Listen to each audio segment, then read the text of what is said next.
అపోస్తుల కార్యాలు అనే పుస్తకంలో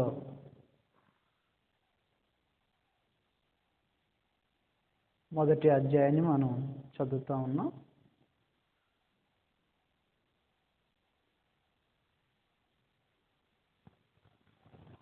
మొదటి అధ్యాయంలో ఈ రోజున మనం ఆలోచించేసే సంగతి ఏమంటేను,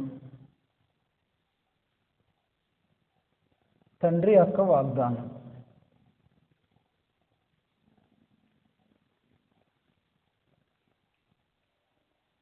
తండ్రి యొక్క వాగ్దానము.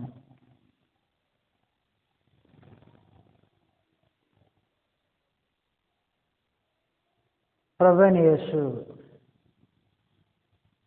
ఆయన పునరుద్ధానుడైన తర్వాత, తిరిగి లేపబడిన తర్వాత, పరమునకు చేర్చుకోబడే ఈ కాల వ్యవధిలో 40 రోజులు తాను ఏర్పరచుకున్నటువంటి అపోస్తులతో తాను సజీవునిగా కనపరుచుకోవటానికి అనేకమైన రుజువులు వారికి చూపించి, వారికి కొన్ని ఇన్స్ట్రక్షన్స్ ఇచ్చాడు. తాను ఏర్పరచుకున్నటువంటి అపోస్తులకి ప్రభువైన యేసు ఇచ్చిన ఇన్స్ట్రక్షన్స్లో మొదటిది ఇలాగ రాయబడి ఉంటుంది. మొదటి అధ్యాయం 4వ వచనం నుంచి చదువుతాం. అపోస్తుల కార్యాలు మొదటి అధ్యాయం 4వ వచనంలో రాయబడినటువంటి సంగతులు ఈ విధంగా ఉన్నాయి. ఆయన వారిని కలుసుకొని ఎలాగూ ఆజ్ఞాపించిన ఇన్స్ట్రక్షన్స్, అపోస్తులు అనుసరించవలసినటువంటి ఇన్స్ట్రక్షన్స్. మీరు యెరూషలేము నుండి వెళ్ళక, ఇచ్చిన ఇన్స్ట్రక్షన్స్లో మొట్టమొదటిది యెరూషలేములోనే ఉండాలి. తను చెప్పినంత వరకు యెరూషలేములోనే ఉండాలి. మొదటి ఇన్స్ట్రక్షన్. అపోస్తులు ఏం చేయాలో వారికి తెలియచేస్తున్నాడు ప్రభువైన యేసు. యెరూషలేమును వదిలి వెళ్ళొద్దు అంటున్నాడు. 2, నా వలన విన్న తండ్రి యొక్క వాగ్దానము కొరకు కనిపెట్టండి. తండ్రి యొక్క వాగ్దానం కొరకు కనిపెట్టమనేది 2వ ఇన్స్ట్రక్షన్ అయి ఉంది అపోస్తులకు.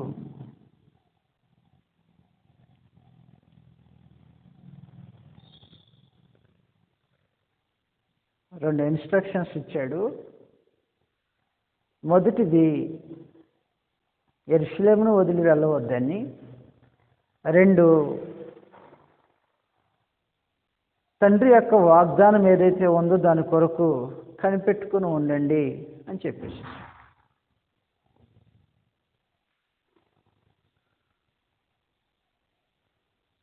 కాబట్టి ఈ ఇన్స్ట్రక్షన్కి సంబంధించినటువంటి విషయాలను మనం ఇప్పుడు చదవబోతాం.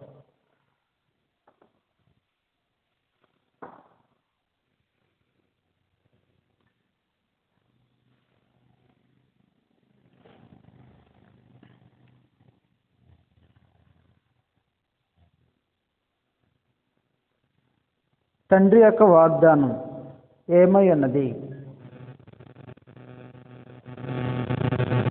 తండ్రి యొక్క వాగ్దానం ఏమై ఉన్నదో అపోస్తులు విని ఉన్నారు. తండ్రి ఏమని వాగ్దానం చేశాడో అపోస్తులు విని ఉన్నారు. ఆ వాగ్దానమును ప్రభువైన యేసు వారికి తెలిపి ఆ వాగ్దానం ఏమై ఉన్నదో తెలియదు. తండ్రి యొక్క వాగ్దానం కొరకు కనిపెట్టమన్నటువంటి ప్రభువైన యేసు తండ్రి ఏం వాగ్దానం చేశాడో చెప్పాడు. చదివేస్తాం. తండ్రి యొక్క వాగ్దానం ఏమై ఉన్నదో అపోస్తుల కార్యాలు మొదటి అధ్యాయం 4వ వచనం నుంచి చదువుతున్నప్పుడు వాగ్దానం గురించి మాట్లాడతాడు. తండ్రి యొక్క వాగ్దానం. లూకా సువార్త 24వ అధ్యాయంలో 24వ అధ్యాయం 48వ వచనం భాగం నుంచి రాబడినటువంటి సంగతులు ఈ విధంగా ఉంటాయి. లూకా సువార్త 24వ అధ్యాయం 48వ భాగంలో రాయబడినటువంటి సంగతులు ఈ విధంగా ఉన్నాయి. ఈ సంగతులకు మీరే సాక్షులు. ఇదిగో నా తండ్రి వాగ్దానము చేసినది మీ మీదకు పంపుచున్నాను. మీరు పైనుండి శక్తి పొందు వరకు ఆ పట్టణంలో నిలిచి ఉండుడని వారితో చెప్పారు. ప్రభువైన యేసు అపోస్తులకి ఏం తెలియచేస్తున్నాడంటే తండ్రి ఒక వాగ్దానాన్ని చేశాడని, ఆ వాగ్దానం ఏదైతే ఉందో వారికి మరలా జ్ఞాపకం చేస్తా ఉన్నాడు. తాను ఏర్పరచుకున్నటువంటి అపోస్తులకు తండ్రి యొక్క వాగ్దానము మొదటిగా ప్రభువైన యేసుక్రీస్తు జ్ఞాపకం చేశాడు, తెలియచేశాడు. 2 బాప్తిసం ఇచ్చేటువంటి యోహాను సైతము ఆ వాగ్దానాన్ని గురించి తను ప్రకటించాడు. లూకాసు వార్త 3వ అధ్యాయం 15వ భాగం నుంచి మనం చదువుతూ ఉంటాం. లూకాసు వార్త 3వ అధ్యాయం 15వ నుంచి తండ్రి యొక్క వాగ్దానం ఏదైతే ఉందో ఆ వాగ్దానాన్ని అపోస్తులు ప్రభువైన యేసుక్రీస్తు ద్వారా విన్నారు. 2 బాప్తిస్మిచ్చే యోహాను ఆ వాగ్దానాన్ని గురించి ప్రకటించుకుంటూ వచ్చాడు. 3వ వచనం లూకాసు వార్త 3వ అధ్యాయం 15వ వచనంలో ప్రజలు కనిపెట్టుచు ఇతడు క్రీస్తయి ఉండినేమో అని అందరూ యోహానుని గూర్చి తమ హృదయములలో ఆలోచించుకొనిచుండగా యోహాను నేను నీళ్లతో మీకు బాప్తిసం ఇచ్చుచున్నాను, అయితే నాకంటే శక్తిమంతుడు ఒకడు వచ్చుచున్నాడు. ఆయన చెప్పులు వారిని విప్పుటకు నేను పాత్రుడును కాను. ఆయన పరిశుద్ధాత్మలోనూ అగ్నిలోనూ మీకు బాప్తిసం ఇచ్చు. తండ్రి యొక్క వాగ్దానం ఏదైతే ఉందో దాని గురించి సమాచారం బాప్తిసం ఇచ్చే యోహాను సైతము మాట్లాడుతూ ఉన్నాడు.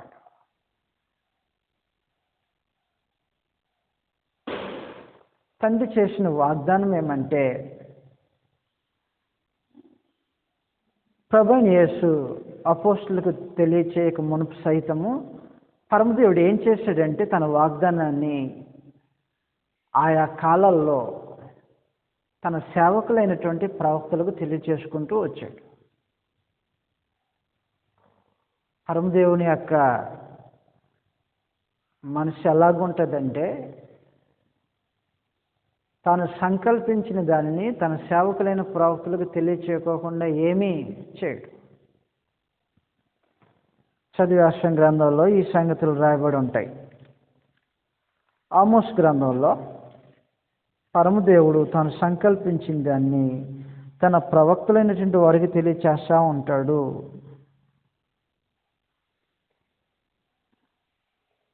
మూడో అధ్యాయం 7వ వచనం నుంచి చదువుతాం.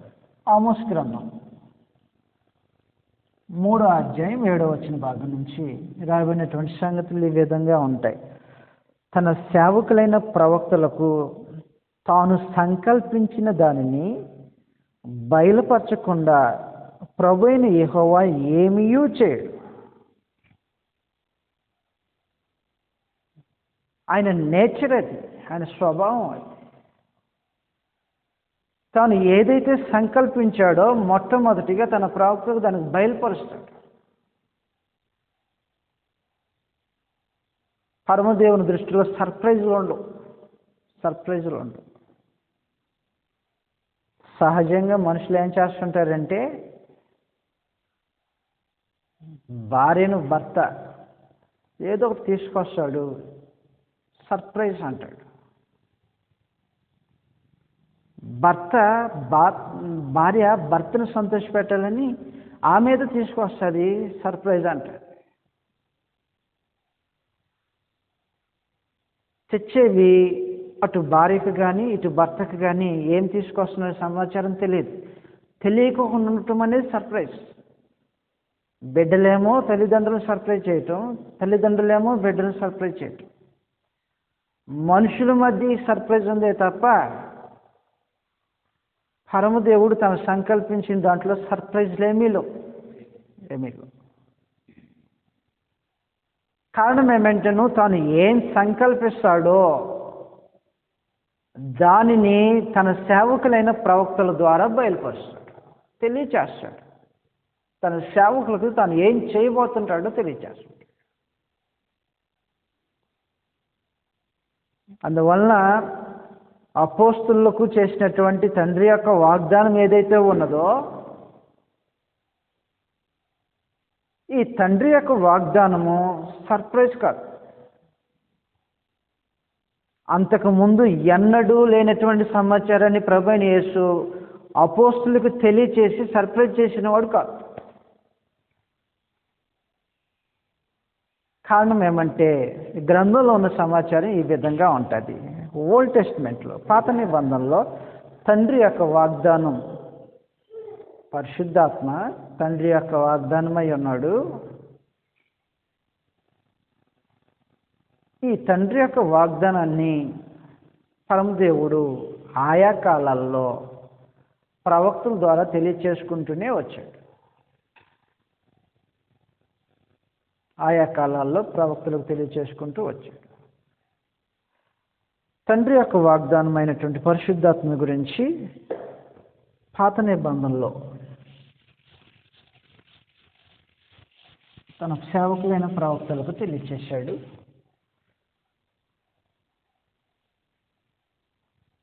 పాత నిబంధన గ్రంథంలో, ఓల్డ్ టెస్ట్మెంట్లో నెంబర్ 1 ప్రవక్త అయినటువంటి యోవేలు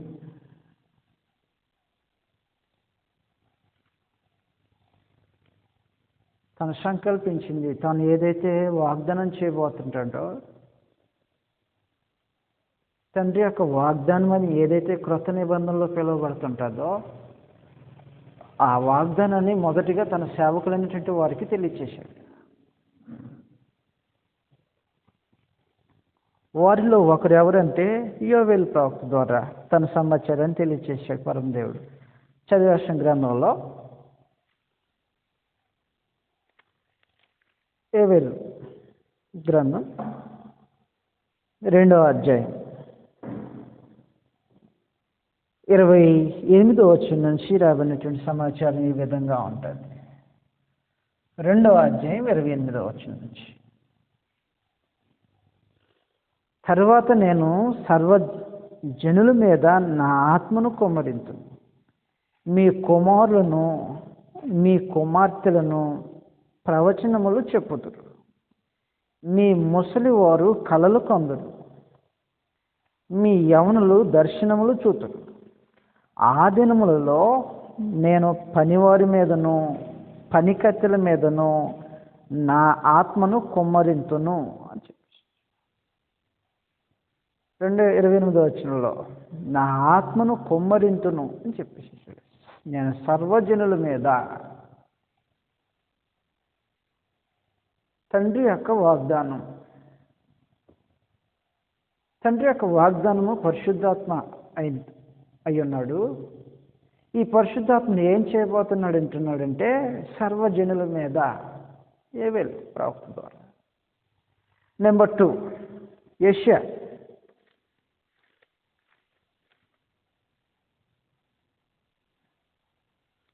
44వ అధ్యాయం 3వ వచనం నుంచి చదువుతాం. పరమదేవుడు ఏం చేశాడంటే తన వాగ్దానాన్ని ఆయా ప్రవక్తల ద్వారా తెలియజేసుకుంటూ వచ్చాడు. 44వ అధ్యాయం యెషయా గ్రంథం 44వ అధ్యాయం 3వ వచనం భాగం నుంచి చదువుతాం. నేను దప్పికల వాని మీద నీళ్లను, ఎండిన భూమి మీద ప్రవాహ జలములను కుమ్మరించెదను. నీ సంతతి మీద నా ఆత్మను కుమ్మరించెదను. నీకు పుట్టిన వారిని నేను ఆశీర్వదించదని చెప్పాను. నెంబర్ 1 యోవేలు ద్వారా, నెంబర్ 2 యెషయా ద్వారా, నెంబర్ 3 ఇర్మియా ద్వారా.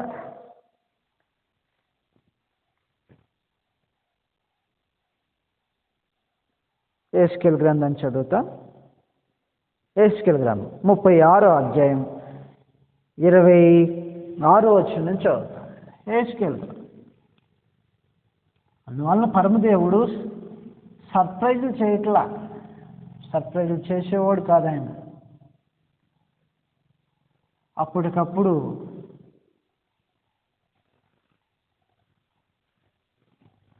మనుషుల్ని సర్ప్రైజ్ చేసేటట్టుగా నిర్ణయాలు తీసుకునేవాడు కాదు. 36వ అధ్యాయం 26వ వచనంలో రాయబడినటువంటి సమాచారం ఈ విధంగా ఉంటుంది. చదివేస్తాం.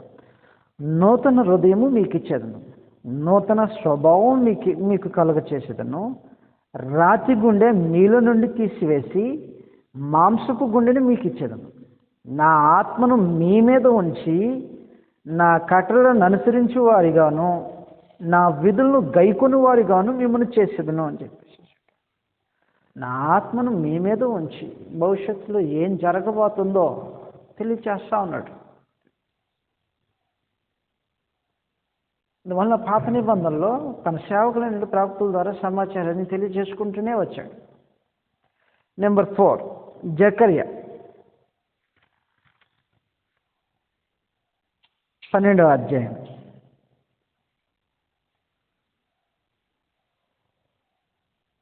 10వ వచనం చదువుతాం.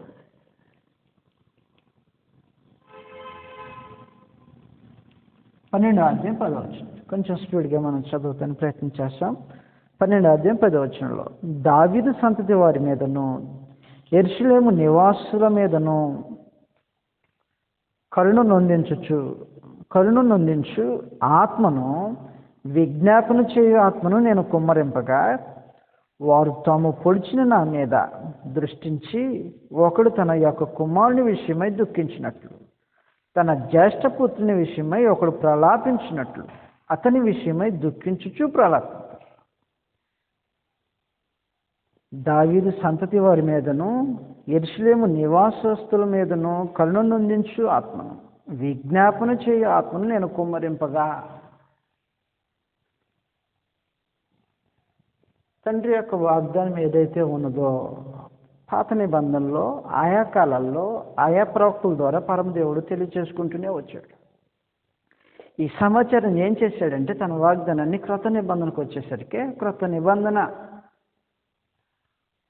అనే పుస్తకాల్లో ఒకటి ప్రభువైన యేసుక్రీస్తు ద్వారా తన వాగ్దానాన్ని మరలా జ్ఞాపకం చేసేసాడు.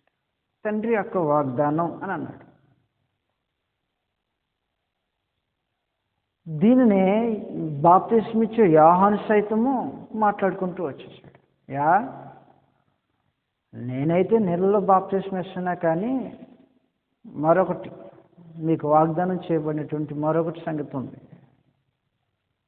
నా వెనక వచ్చేవాడు చేసే పని అది అని చెప్తా ఉంటుంటాడు.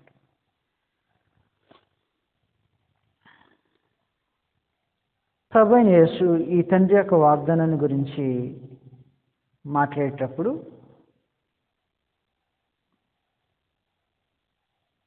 ఈ వాగ్దానమును తన తండ్రిని ఎందరు అడుగుదురో వారందరికీ అనుగ్రహించడానికి ఏర్పాట్లు చేశాడు తండ్రి అని చెప్పాడు. తండ్రి యొక్క వాగ్దానం ఏదైతే ఉందో తండ్రిని అడుగు వారందరికీ ఆ వాగ్దానం చెందేటట్టుగా దేవుడు ఏర్పాట్లు చేశాడు అని చెప్పాడు. లూకా సువార్తలో ఈ సమాచారం రాయబడి ఉంటుంది. చదివేస్తాం. లూకా సువార్త 11వ అధ్యాయం 13వ వచనంలో రాయబడిన సమాచారం ఇది. క్రొత్త నిబంధనలో పాత నిబంధనలో ప్రవక్తలు ఎలాగూ తండ్రి వాగ్దానం తెలియచేసుకుంటూ వచ్చారో కొన్ని సంగతులు చూసాం. ఇప్పుడు క్రొత్త నిబంధనలో ప్రభువైన యేసు తండ్రి యొక్క వాగ్దానమైనటువంటి పరిశుద్ధాత్మను గురించి తెలియచేస్తున్నటువంటి సమాచారాలు మనం చూడబోతాం. 11వ అధ్యాయం లూకా సువార్త 11వ అధ్యాయం 13వ వచనంలో రాయబడినటువంటి సంగతులు ఈ విధంగా ఉన్నాయి. పరలోకమందున్న మీ తండ్రి తన్ను అడుగు వారికి పరిశుద్ధాత్మను ఎంతో నిశ్చయముగా అనుగ్రహించున. నేను గ్యారెంటీ. తను ఎందరైతే అడుగుతుంటారో ఎందరైతే తండ్రికి విధేయులై ఉంటుంటారో వారికి పరిశుద్ధాత్మను అనుగ్రహించుతాడు. ఈ వాగ్దానం అనేది తను అడుగు వారందరి కొరకు ఏర్పాటు చేయబడింది.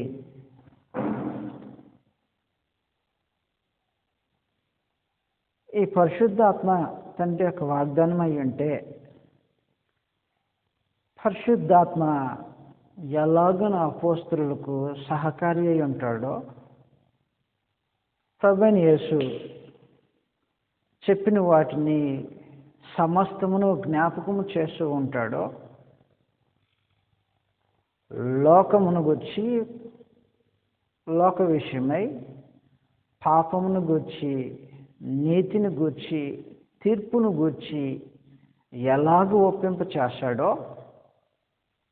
అపోస్తలులతో పాటు కలిసి ఎలాగూ ప్రభువైన యేసుని గూర్చి సాక్ష్యం ఇస్తుంటాడో మనం యోహాను సువార్త 14వ అధ్యాయం చదువుతున్నప్పుడు అనేకమైన సంగతులు అర్థమవుతూ ఉంటాయి.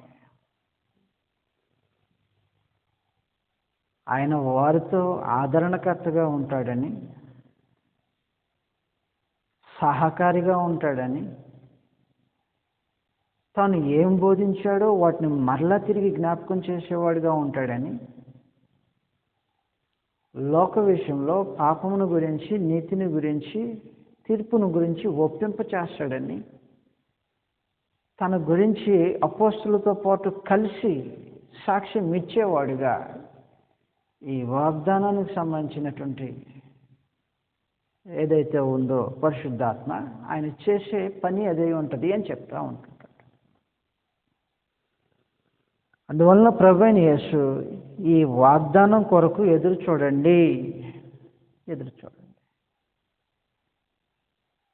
ఏ వాగ్దానం ఏదైతే చేశాడో ఆ వాగ్దానం కొరకు వారు ఎదురు చూడండి అని చెప్పాడు ప్రభువైన యేసు.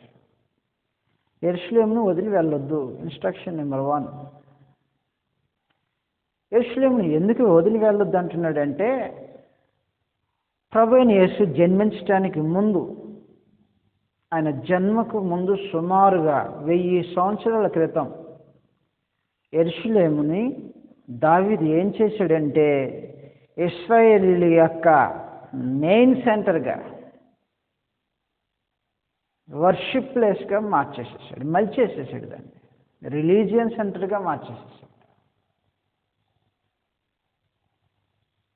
యూదా మతానికి ముఖ్యమైనటువంటి కేంద్రంగా మార్చబడింది దావీదు చేత.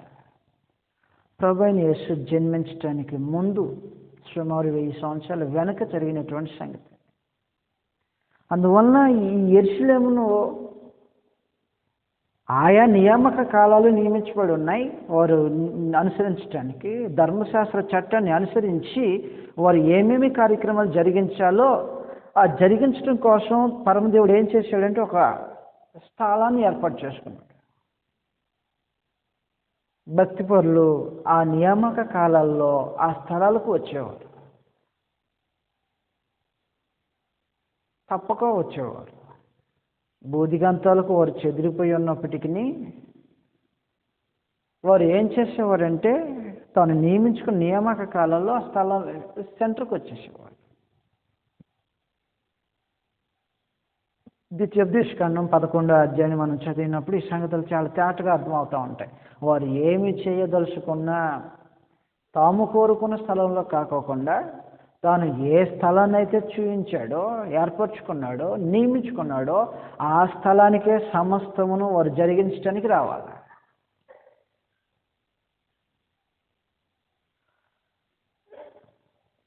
కాబట్టి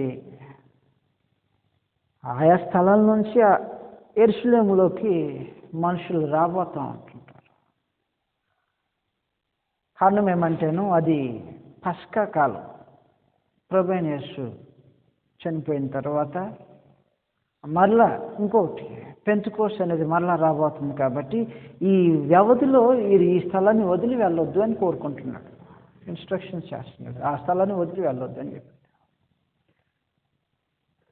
ఈ స్థలం గురించి మాట్లాడిన తర్వాత, యెరూషలేము స్థలం గురించి మాట్లాడిన తర్వాత తండ్రి యొక్క వాగ్దానం ఏదైతే ఉందో ఆ వాగ్దానాన్ని గురించి అపోస్తలులు మాట్లాడారు.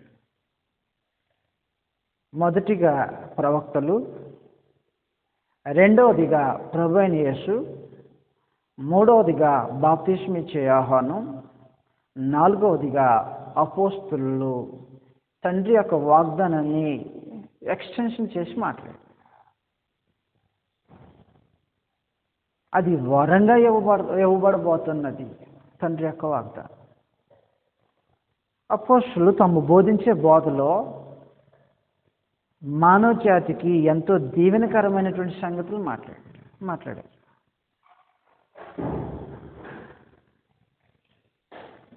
నేను వెళ్ళిపోయిన తర్వాత మరొక ఆయన వస్తాడు, నేను వెళ్ళటం మీకు ప్రయోజనకరం అన్నారు ప్రభువైన యేసు.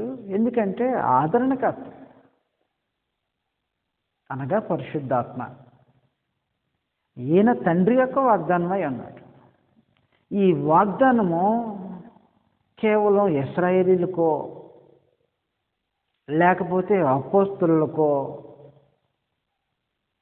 మాత్రమే సంబంధించింది కాకోకుండా విశ్వసించిన ప్రతివానికి అది చెందేటట్లుగా వరంగా ఇవ్వబోతున్నారు అనేది అపోస్తుల బోధలో వెల్లడవుతూ ఉంటుంది.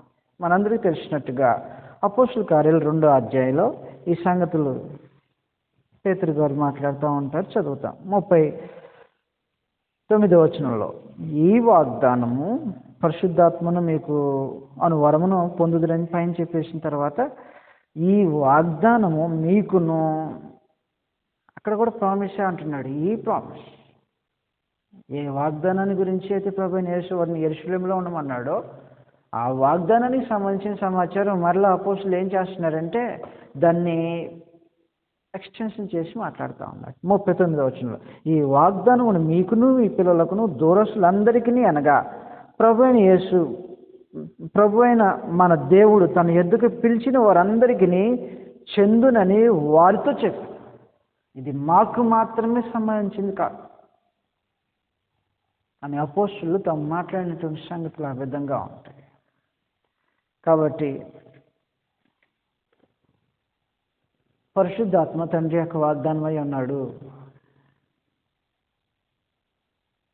ఎలాగనో పాత నిబంధన క్రొత్త నిబంధనల సమాచారాలను కొన్ని సంగతులు మనం చూసాం.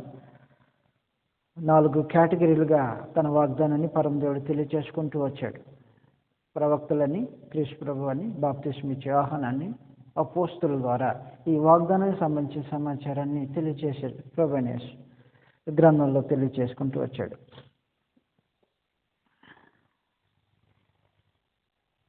చదివేస్తాం.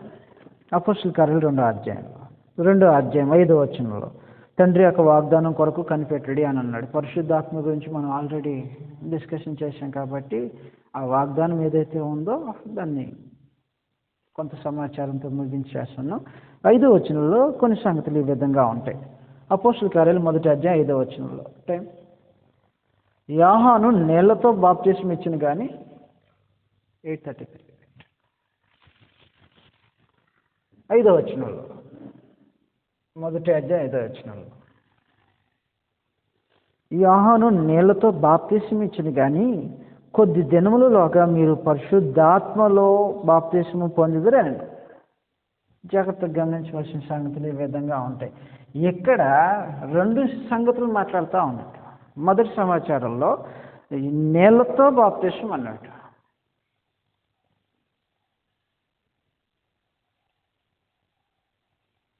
నీళ్లతో బాప్తిస్మం.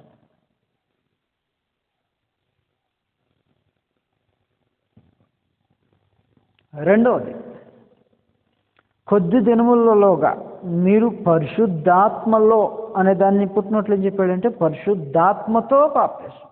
ఒకటేమో నీళ్లతో బాప్తిస్మం అన్నాడు, 2 పరిశుద్ధాత్మతో బాప్తిస్మం. 2 సంగతుల గురించి మాట్లాడుతాం. కాబట్టి కొద్దిసేపు ఇక్కడ మనం సంగతులు ఆలోచించవలసిన వారమే ఉంటాం. ఒకటి నీళ్లతో అన్నాడు, 2 పరిశుద్ధాత్మతో అన్నాడు. బాప్తిసానికి సంబంధించిన సమాచారం ఏంటి ఇటు సంగతి? యోహాను బాప్తిసాన్ని గురించి మాట్లాడాడు ఒకటి. రెండోది ఏం మాట్లాడుతున్నాడు? కొద్ది దినములలోగా పరిశుద్ధాత్మతో బాప్తిస్మం అంటున్నాడు. పరమదేవుడు ఏం చేశాడంటే ఈ గ్రంథంలో, తన గ్రంథంలో ఆయా కాలాల్లో కొన్ని బాప్తిసాలను పరిచయం చేశాడు. కొన్ని బాప్తిసాలను ఎందుకు అంటున్నామంటే వాటిని బాప్తిస్మం అనేటువంటి పదాన్ని ఉపయోగించి వాడాడు కాబట్టి. ఎన్ని బాప్తిసాలు ఉన్నాయి చూస్తాం. ఇప్పుడు ఎన్ని బాప్తిసాలు గ్రంథంలో పరిచయం చేయబడ్డాయో చూస్తాం. ఎన్ని బాప్తీసాలు రక్షిస్తాయి? ఎన్ని బాప్తీసాలు నేడు క్రొత్త నిబంధన చట్టాన్ని అనుసరించి ఏ బాప్తిస్ము లేదా ఎన్ని బాప్తిసాలు రక్షణ ఏర్పాట్లో దేవుడు ఉంచాడో చూస్తాం. మన బాప్తిస్ము లేఖనానుసారమైనది కాదో లేదో ఆలోచించేస్తూ ఉంటుంటాం. కాబట్టి మొదటి గ్రంథంలో పరమదేవుడు తాను తెలియచేసినటువంటి సమాచారంలో బాప్తిసాలకు సంబంధించి కొన్ని విషయాలు తెలియచేశాడు. ఒకటి,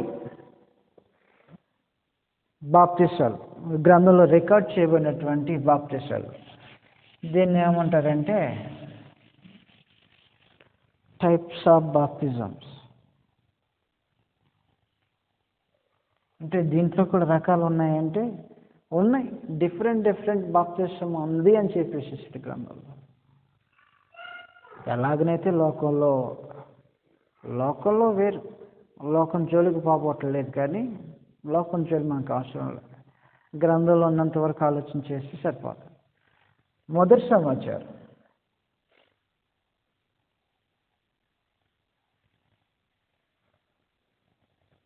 మోషే బాప్తిస్మము అని అన్నాడు. బాప్తిస్మ్ ఆఫ్ మోజెస్.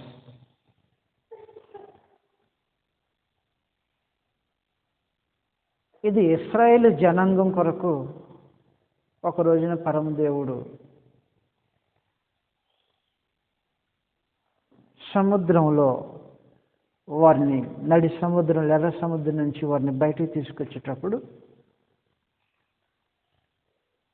అపోస్తుల ద్వారా ఆ సమాచారం ఏం మాట్లాడంటే మోషేలో అని చెప్తాడు. కొరింథీయులకు రాసిన మొదటి పత్రిక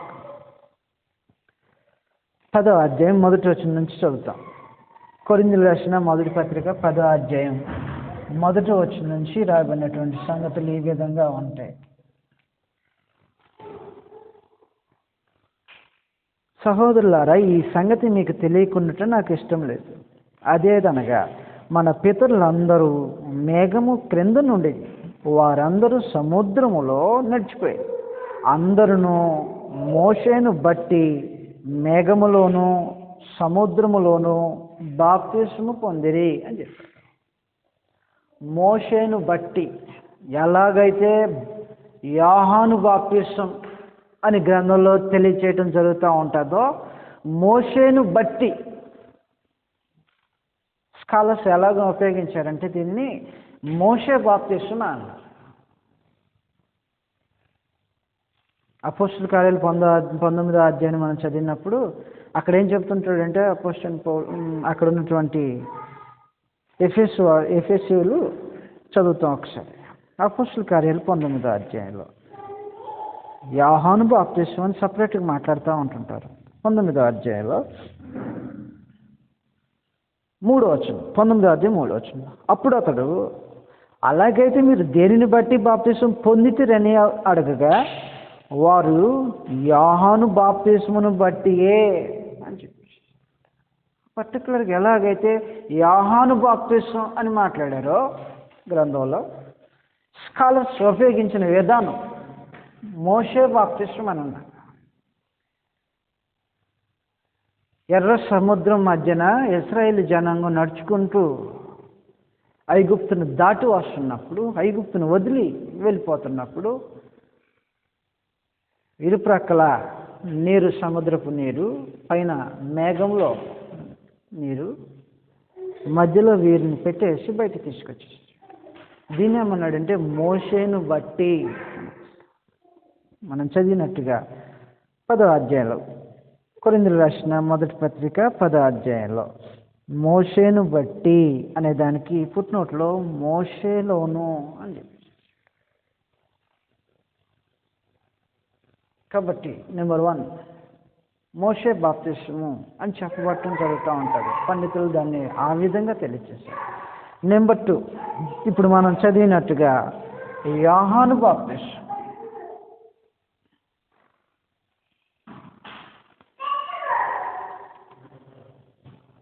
సైలెంట్గా ఉండండి, లేకపోతే బయట తీసుకెళ్ళండి. యోహాను బాప్తిస్మం మనం చదివాం ఇప్పుడు అపోస్తలుల కార్యాలు 19వ అధ్యాయం 3వ వచనంలో ఈ సంగతుల గురించి తెలియచేశాడు. ఇది యోహాను బాప్తిసం.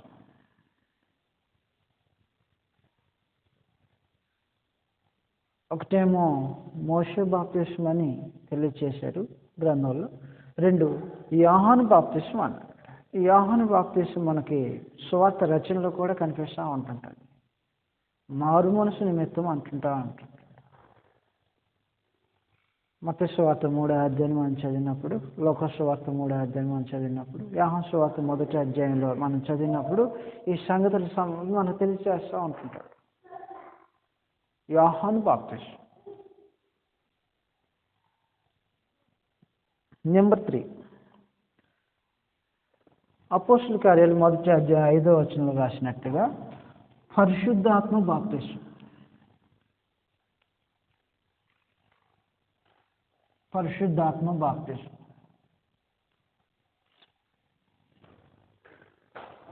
మళ్ళీ ఒకసారి చదువుతాం, ఇప్పుడు అర్థమవుతాయి సంగతులు. అపోస్తలుల కార్యాలు 1వ అధ్యాయం 5వ వచనం చదువుతాం. యోహాను నీళ్లతో బాప్తిసం ఇచ్చిన కానీ కొద్ది దినములలోగా మీరు పరిశుద్ధాత్మతో బాప్తిసము పొందుదురని. పరిశుద్ధాత్మతో బాప్తిసం. 2 బాప్తిసాలు అనేది సపరేట్ చేసి మాట్లాడాడు. అపోస్తలుల కార్యాలు 1వ అధ్యాయం 5వ వచనంలో ప్రభువైన యేసే మాట్లాడుతూ ఇన్ఫర్మేషన్ 2 పార్ట్లుగా తెలియచేసి, ఒకటి నేలతో బాప్తిసం అనేది ఒకటై ఉంటే, 2 పరిశుద్ధాత్మతో బాప్తిసం అనేది 2.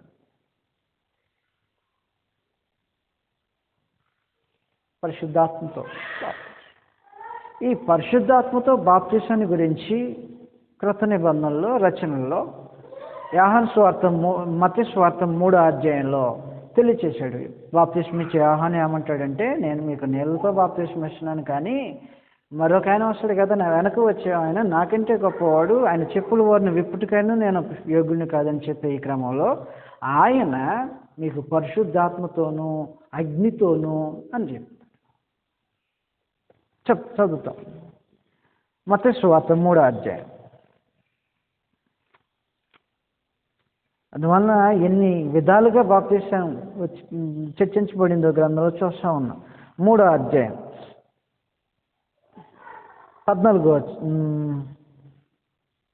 పైన చదువుతాం.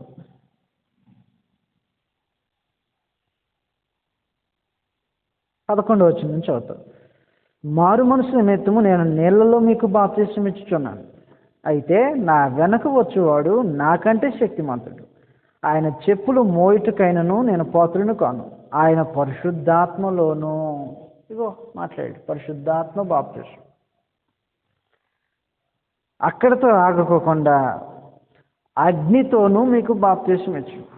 2 నెంబర్ 4 అగ్నితో బాప్తిసం.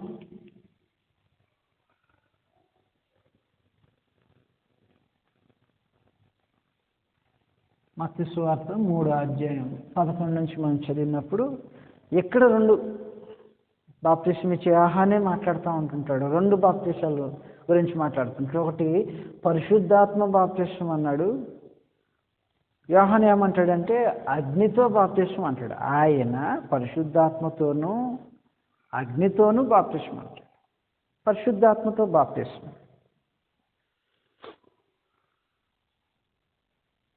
అపోస్తలుల కార్యాల్లో పరిశుద్ధాత్మతో బాప్తిసం ఎలాగుంటుందో మనం చదవచ్చు. 11వ అధ్యాయం. అపోస్తలుడు అయినటువంటి పేతురు కొర్నేలి అనే భక్తిపరుడి యొక్క ఇంటికి వెళ్ళిన తర్వాత వారు దేవుని సందేశానికి లోబడి విధేయులైనప్పుడు వారు బాప్తిసం పొందినటువంటి సంగతి గురించి మాట్లాడారు. ఈ బాప్తిసం ఎలాగూ జరిగిందంటే, అపోస్తలులు ఎలాగైతే పరిశుద్ధాత్మలో బాప్తిసం పొందారో, అపోస్తలుల కార్యాలు 2వ అధ్యాయం 4 వచనాల్లో అపోస్తలులు ఎలాగైతే పరిశుద్ధాత్మతో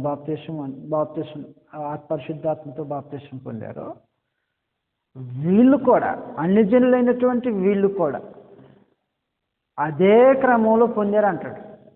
దాన్ని ఏమంటాడంటే, పేతురు ఏం మాట్లాడతాడంటే, మేము ఎలాగును పొందుతామో సేమ్ వీళ్ళు కూడా అదే విధానంలో పొందిరి అనేది నాకు జ్ఞాపకం వచ్చింది అంటాడు. చదువుతాం ఆ మాటలు. 11వ అధ్యాయం చదువుతాం, 15వ వచనం నుంచి చదువుతాం.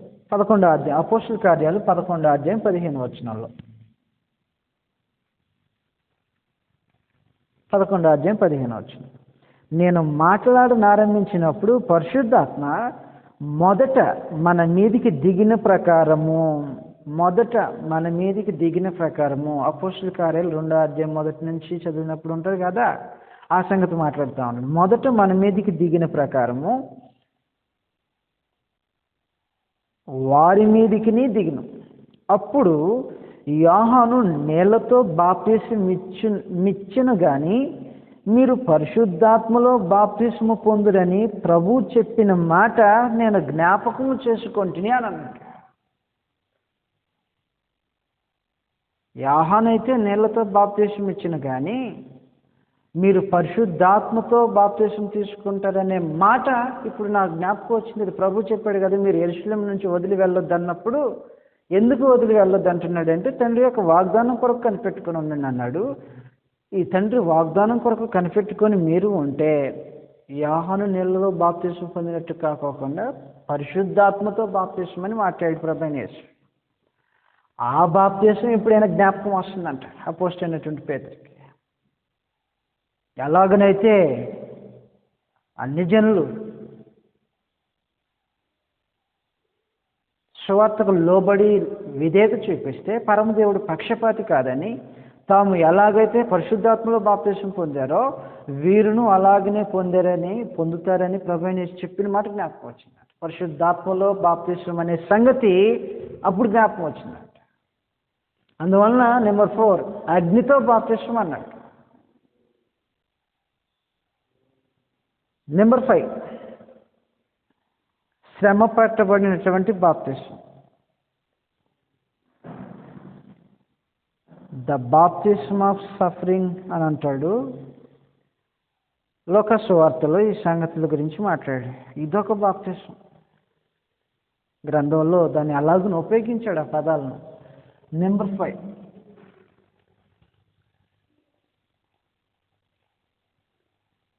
శ్రమతో కూడిన బాప్తిజం.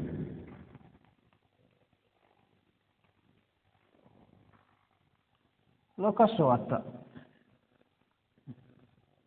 12వ అధ్యాయం 50వ వచనంలో రాబడినటువంటి సంగతులు ఈ విధంగా ఉంటాయి. చదివేస్తాం. లోక సువార్త 12వ అధ్యాయం 50వ వచనంలో, అయితే నేను పొందవలసిన బాప్తిసం ఉన్నది. 12వ అధ్యాయం 50వ వచనంలో ప్రభువైన యేసు మాట్లాడుతూ ఉన్నాడు. 49వ వచనం నుంచి మనం చదివితే, నేను భూమి మీద అగ్నివేయ వచ్చి తిని అది ఇది వరకే రగులుకొని మండవలనని ఎంతో కోర్చునని చెప్పేసిన తర్వాత, అయితే నేను పొందవలసిన బాప్తిసం ఉన్నది అని అన్నాడు. ఈ బాప్తిసం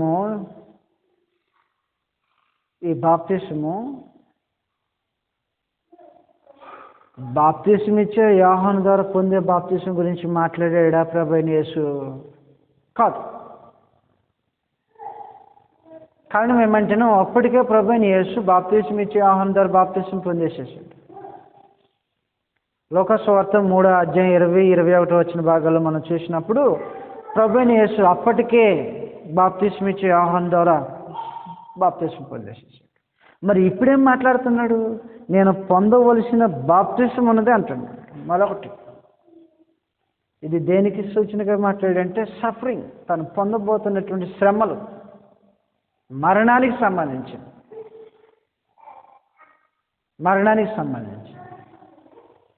ఇది అగ్నితో బాప్తిసం అన్నాడు కదా, ఇది పనిష్మెంట్కి సంబంధించింది.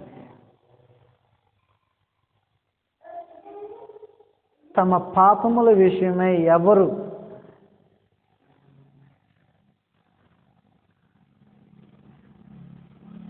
మార్పు చెందక ఉంటారో వారి కొరకు నియమించబడిన బాప్తిసం ఇది. ఇది ఫైనల్గా ప్రతి వాడిని పెడతాడు అందుట్లో. భూమి మీద లేఖనానుసారమైన బాప్తిసం పొందకపోతే ఖచ్చితంగా ఈ బాప్తిసం ప్రతి వాడు తీసుకునేటట్టు ఏర్పాట్లు చేశాడు. ఇది పనిష్మెంట్కి సంబంధించింది, ఇది సఫరింగ్కి సంబంధించింది. ప్రభువైన యేసు యొక్క శ్రమలు లేదా ఆయన మరణానికి సంబంధించి ఆయన అనుభవించబోతున్నటువంటి శ్రమలకు సంబంధించిన బాప్తిసం అని మాట్లాడాడు. Time number 6. ఓకే, ఇంకో పాయింట్ చూసేసి ముగించేద్దాం. Point number 6.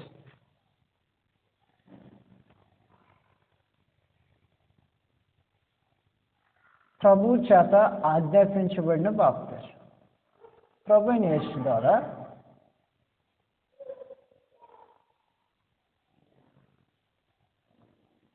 ఆజ్ఞాపించబడిన బాప్తిసం.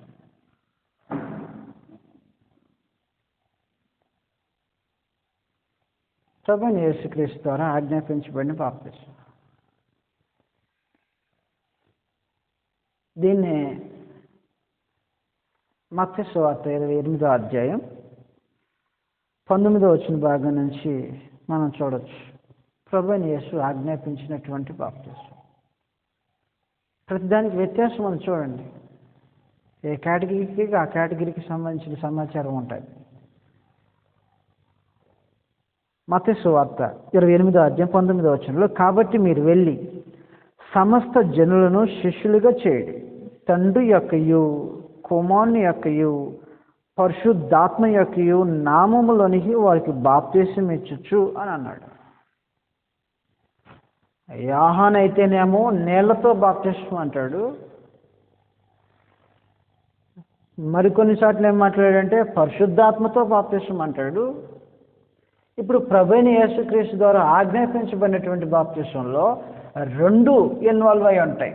ఒకటి నీళ్ళు ఇన్వాల్వ్మెంట్ ఉంటుంది, 2 పరిశుద్ధాత్మ ఇన్వాల్వ్మెంట్ ఉంటుంది.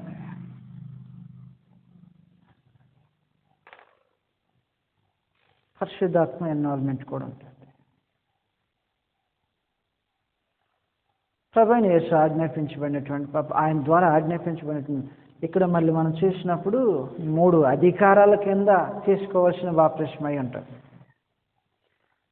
ఇచ్చేవారు 3 అధికారాలతో ఆ బాప్తిసాన్ని ఇవ్వవలసిన వారే అంటారు.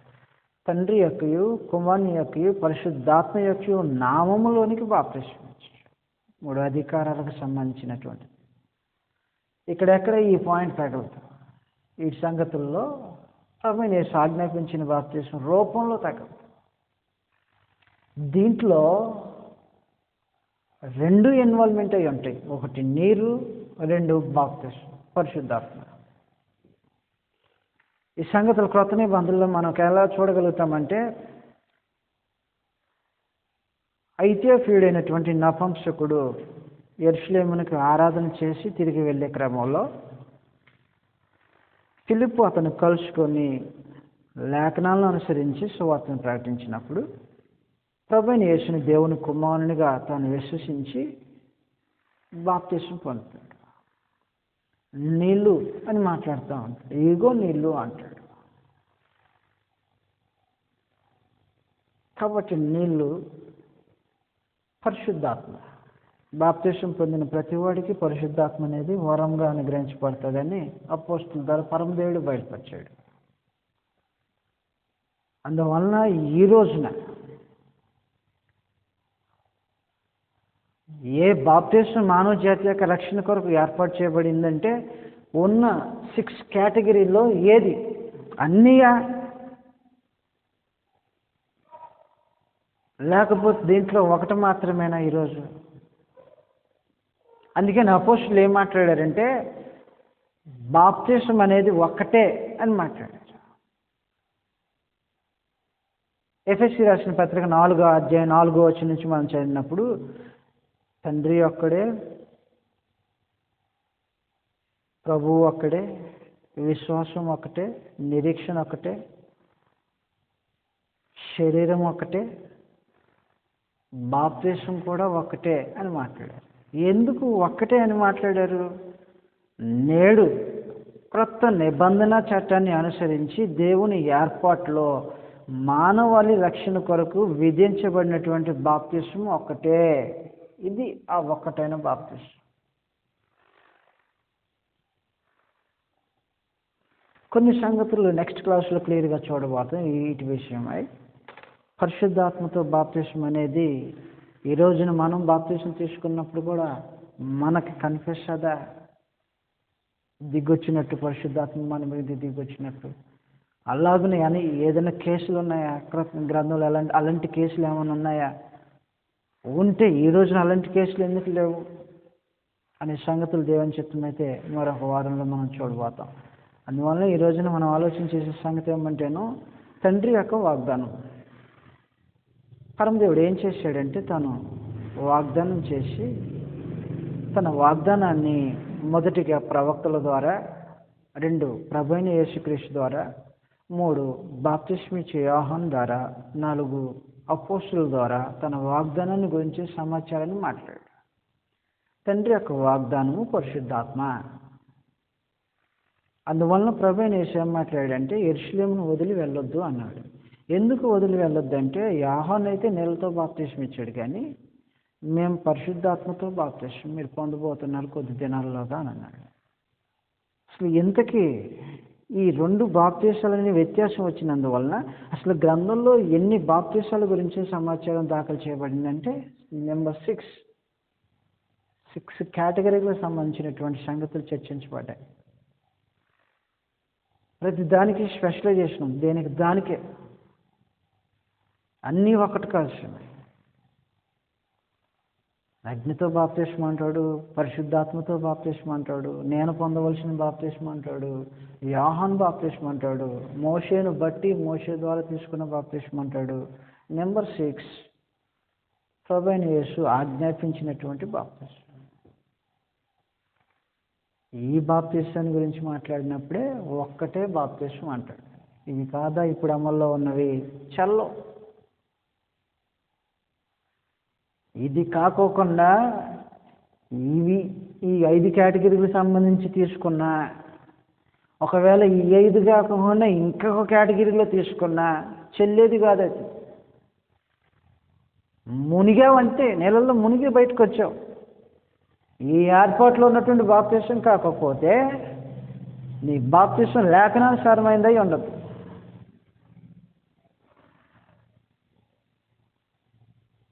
అపోస్తల కార్యాలు 19వ అధ్యాయంలో మనం చదివినప్పుడు ఈ బాప్తిసం తీసుకున్నారట. యోహాను బాప్తిసాన్ని బట్టి మేము బాప్తిసం పొందితిమి అంటే మీ బాప్తిసం చెల్లేది కాదు అని అన్నాడు అపోస్తలుడైన పౌలు. ఏం చేయాలంట? బ్రతుకు ఒక్కటే కాబట్టి నిత్యత్వమే కావాలనుకునేవాడు ఈ కేటగిరీలోకి వచ్చి బాప్తిసం తీసుకున్నాడు. కారణం ఏమంటే ఒక్కటే బాప్తిసం, అది లేఖనానుసారమైనదై ఉండాలి. దేవుని చిత్తమైతే మరి కొన్ని సంగతులు మరొక వారంలో మనం చర్చించిపోతాం. ఇప్పటి వరకు ఓపికతో మీ సమయాన్ని మాతో పాటు గడిపి విని సహకరించి మీ అందరికి కూడా వందనాలు ప్రశ్న అందుకున్నాం.